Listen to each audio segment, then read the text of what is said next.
mic check बोले क्या बोल रहे ले काली बॉय क्या बोल रहे एमसी शेर अरे अब कुछ करते हैं अपने पब्लिक के लिए अपने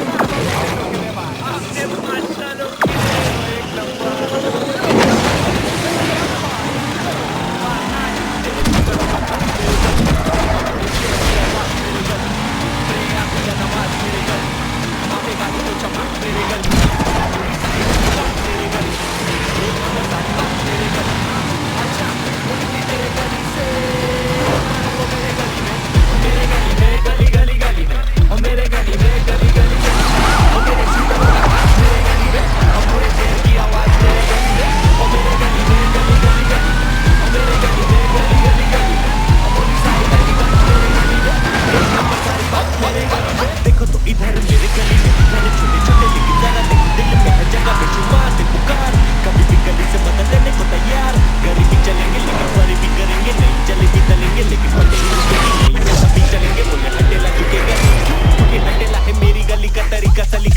एक रोशन शौक के अगली बवाली है रौनक बॉम्बे की शोली कमाली है सोबत बहुत मोहब्बत वाली है दौलत शोहरत जाके कमा ली वो